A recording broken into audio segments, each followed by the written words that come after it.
Hello, আসসালামু আলাইকুম। আশা করি সবাই অনেক ভালো আছেন।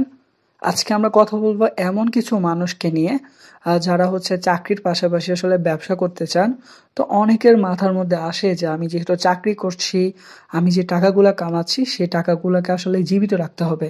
আর আমরা সবাই জানি জীবিত টাকা আসলে কোনটাকে বলে। আপনি টাকাটা জমা করে না রেখে যদি টাকাটাকে কোনো ব্যবসায় লাগিয়ে রাখেন, সেটাকে কিন্তু আসলে জীবিত টাকা বলে। মানে যেই টাকাটা আপনাকে টাকা এনে দিবে। তো এমন ৫ টা ব্যবসা সম্পর্কে আমি আপনাদেরকে আজকে ধারণা দিব, যেগুলো হচ্ছে আপনার চাকরির পাশাপাশি কিন্তু খুব সহজে করতে পারবেন। ১ নাম্বার যেটা সেটা হচ্ছে পাসপোর্ট ব্যবসা বা আমি বলতে পারি ফুড কার্ডের ব্যবসা। ধরুন আপনি মান্থলি কোনো একটা চাকরি করেন, সেখানে ৩৫ থেকে ৳১,০০,০০০ ভিতরে বেতন পাচ্ছেন। এখন আপনি কি করতে পারেন?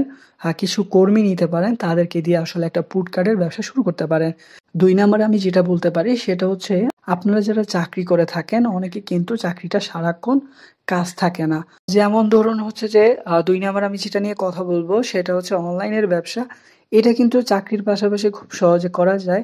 আপনারা এখন জানেন যে দারাজ থেকে বলি বা ওয়েবসাইট থেকে বলি, Facebook থেকে বলি বা যেকোনো জায়গা থেকে যদি বিক্রয়.com এর কথা বলি, সব জায়গা থেকে কিন্তু এখন খুব সহজে অনলাইনে বিজনেস করা যায়।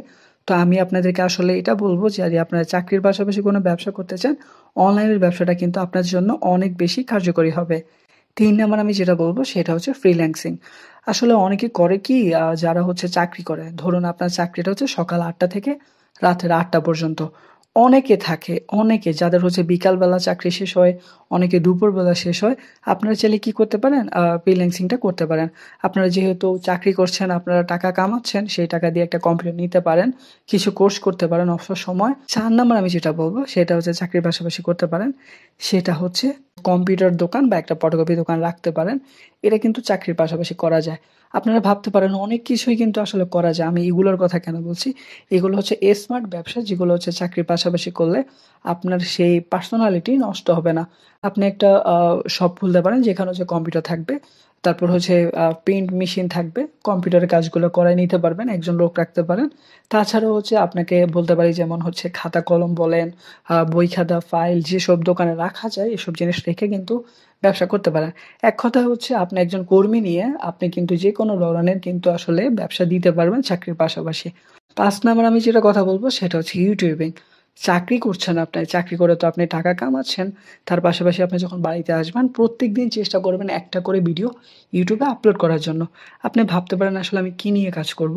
আপনার যত রকমের অভিজ্ঞতা রয়েছে বা আপনি যে জিনিসটা করতে ভালোবাসেন, যে জিনিসটা জানাতে ভালোবাসেন সেটা নিয়ে আপনি চাইলে ভিডিও করতে পারেন।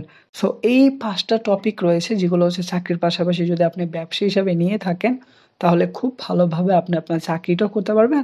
তাছাড়াও যে ব্যবসাটাও করতে পারবেন। আ একটা কথা বলি, সেটা হচ্ছে এই ৫ টা যে শুধু ব্যবসা করতে পারবেন ব্যাপারটা এমন না। আমার কাছে মনে হয়েছে এই ৫ টা ব্যবসা যদি আপনি চাকরির পাশাপাশি করেন, আপনার পার্সোনালিটি নষ্ট হবে না। তাছাড়া আপনি চাইলে অনেক ধরনের ব্যবসা করতে পারেন। আশা করি আপনাদের অনেক উপকারে আসবে। আমাদেরকে ভালোবাসা দিবেন, সাপোর্ট করবেন। আসসালামু আলাইকুম।